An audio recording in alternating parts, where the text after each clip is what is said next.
Today I'm going to talk to you about essential questions that home buyers should be asking, but they don't. And I'm going to get started now.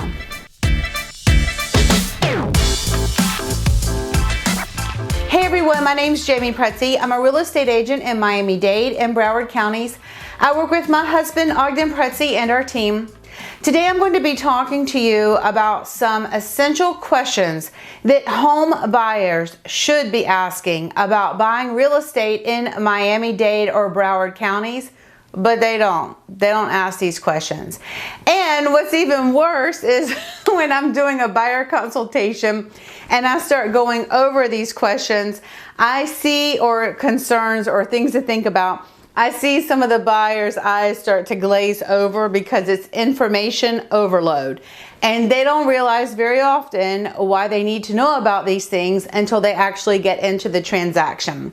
So I want to cover this today so you know what to expect, and also so that you're prepared when it comes to buying real estate. But first, if this is your first time here, hit that subscribe button so you never miss another update. We do put out new videos every week. Also use the link in our information box and download our free relocation guide. In that information box, you can also find all of our contact information, so call me, email me, text me, whatever works best for you is fine by us. Okay, let's get started. Number one, it really matters if you're buying a condominium or a single family home. I think you have to get very laser focused on what type of property you want to buy, even down to if you're buying a condominium or a townhome, for example, because buying every single one of those different types of properties can be a very different experience, and what you need to pay attention to can be very different.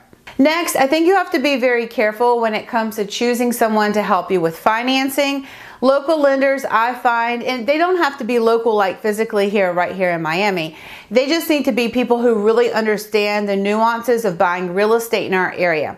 I think it's very important to use someone who's experienced in our area, mainly because they know what to do. They help you avoid a lot of pitfalls, and also they can really give you a more realistic cost scenario of what it takes to buy real estate in our area.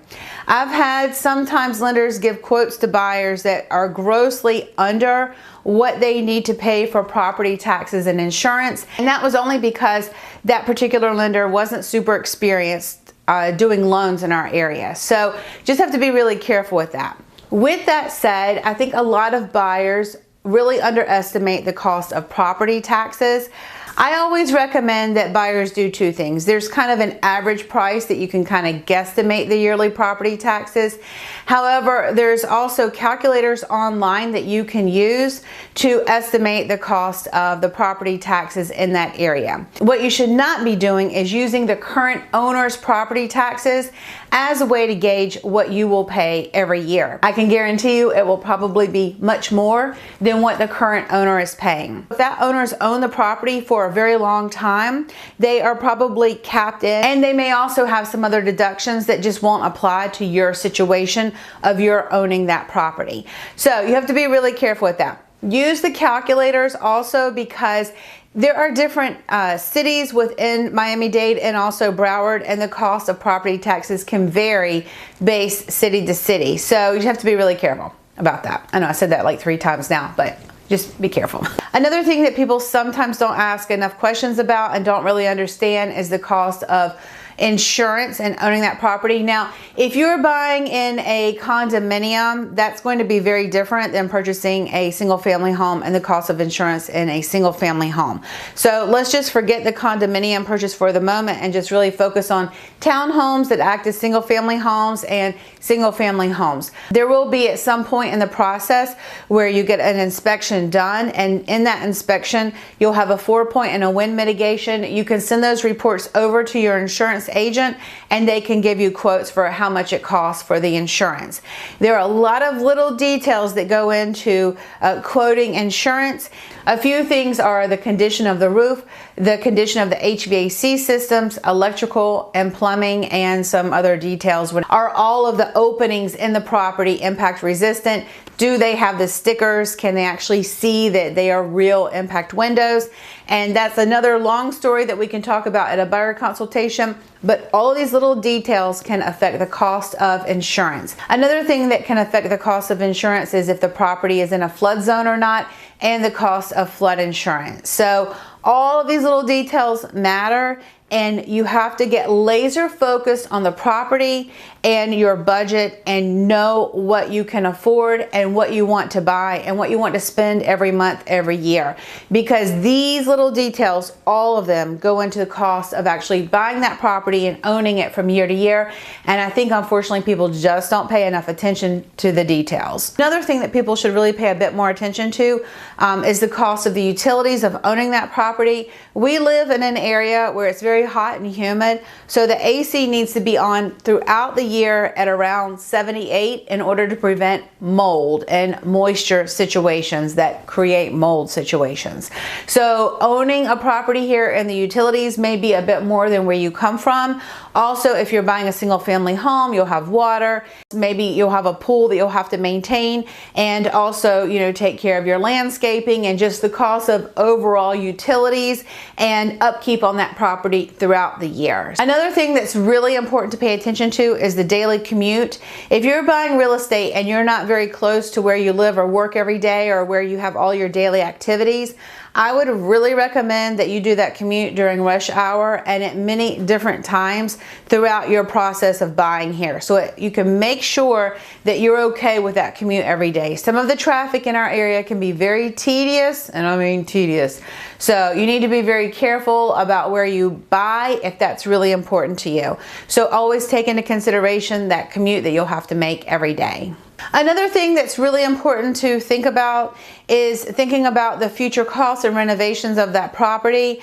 If you were thinking about doing any major work on the property, do you have the connections to do that work? As I've mentioned in previous videos, obviously we have vendors and we have people that we can refer to you, but our area is a very hot area right now. There are a lot of people who are moving into our area and throughout Florida, and so good contractors do get booked up fairly quickly. Obviously people renovate properties every single day, but you'll just want to take into consideration the time constraints that projects can take and the costs. Obviously construction materials and the cost of doing work have gone up over the years all that stuff that happened. So just keep that in mind.